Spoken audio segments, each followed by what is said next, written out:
afirmăm că sistemul de învățământ din România este centrat pe elev, dar în schimb noi încă avem profesori care spun elevilor să nu vorbească, să le întrebați.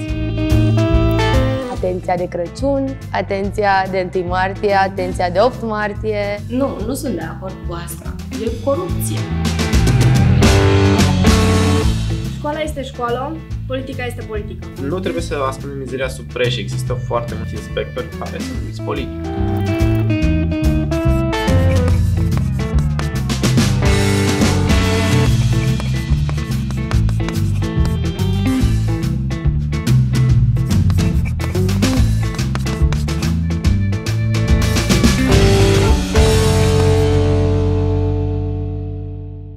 Faci ceva diferit, ai o țintă pe tine. Timpul orei toți elevii stau așa cu frică în bancă că doamne ăștia să nu mă aleagă pe mine la catalog. Să nu deranjeze vreun gest pe care l-ai putea face, nu știu, Da? scapi un pix. Profesorul de matematică pe care l-am avut acum ceva vreme a trimis acasă câțiva colegi care erau și navetiști pe lângă, motivul fiind că aveau blugi rupți. Le-am spus că nu ne poate interzice, nu poate face chestia asta și mi-a spus: Tudor, îți arde de un 3 și cam aia a fost. Mi se pare tragic că se întâmplă așa ceva. Încă nu e ușor, pentru că oamenii de sus vor ca tu să te încadrezi într-un tipar. Nu vor să ne dezvoltăm noi. Nu pun accent pe dezvoltarea noastră. Școala este școală, politica este politică. Mai bine ne axăm la școală pe ceea ce ar trebui să învățăm de fapt, decât pe faptul că doamna director sau domnul director are anumite relații, prietenii. Doctrinele partidului se reflectă asupra deciziilor pe care conducătorul instituției respective le ia asupra învățământului din școală, inspectorat, județ. Am vorbit am câteva luni cu un director de la un liceu din Constanța legat de pază, că cereau bani de la copii pentru pază. Și l-am întrebat de ce nu cere de la primărie. Răspunsul directorului respectiv: păi deja am cerut pentru renovare, nu mai putem să cerem și pentru pază. Există directori care se gândesc să nu supere pe cineva acolo sus și tocmai de aceea nu cer bani de la primărie, ci aleg să se direcționeze către partea care dă banii mai ușor. Ghiciți-ne, sunt părinții. Este un cerc vicios în care ne învârtim, este mult mai ușor să mergem la părinți, să le spunem profesoara de istorie sau profesorul de română are nevoie de top de hârtie. Nu are top de hârtie, ce înseamnă? Vor da mai multe teste, vor avea note mici. Nu vreți ca micuțul dumneavoastră să aibă note mici. Poate nu pare așa o problemă atât de mare.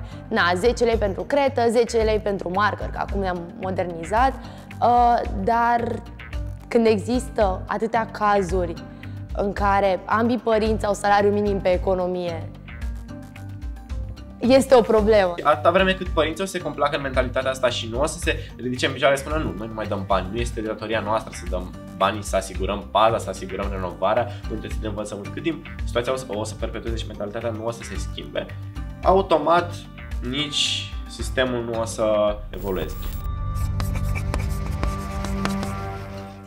Dacă v-aș spune că știu prețurile pentru a te muta la primele 3-4 licee din județul Constanța, m-ați crede? Variază între 500 și 800 de euro. Depinde ce liceu îți dorești. Și probabil depinde și de starea directorului.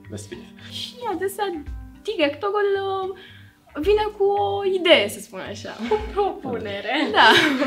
Ori e vorba doar de cash, ori e vorba de cash și flori și ce mai trebuie. Momentan ne aflăm într-un sistem în care mită prin cadouri mici, nesemnificative, de aproximativ 500, 600, 700, 800, 900 de lei către diriginți, către profesori.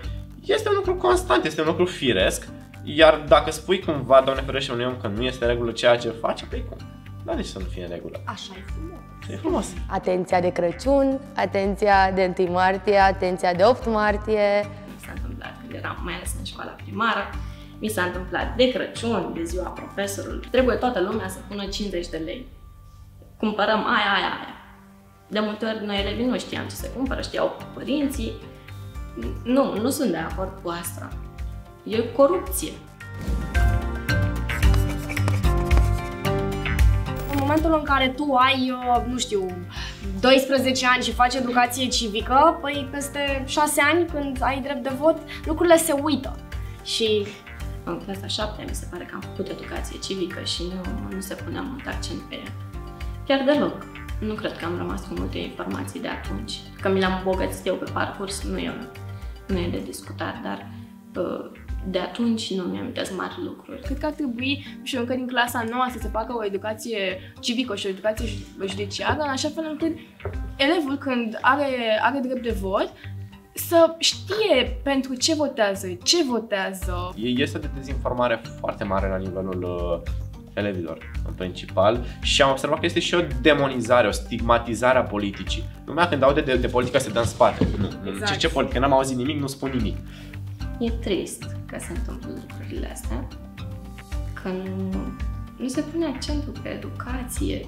Dacă nu ai un popor educat, ce ai? Că nu ai nimic dacă nu ai. E un motiv în plus de a pleca din țară. E un motiv în plus de a nu te interesa de tot, de a rămâne în pătrățica ta și a-ți face lucrurile cum crezi tu că e mai bine. În niciun caz. Nu. Am un optimism incredibil față de România și față de tineretul pe care îl reprezint de altfel.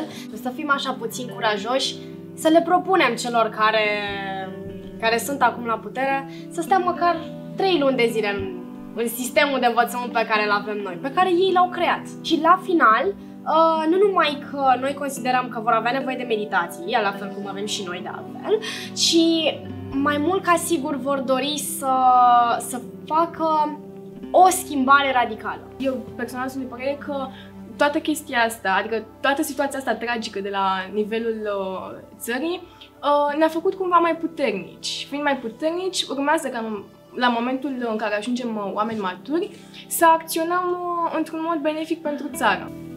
De vrut vreau să rămân, dar am nevoie de un plus de motivare pentru a rămâne.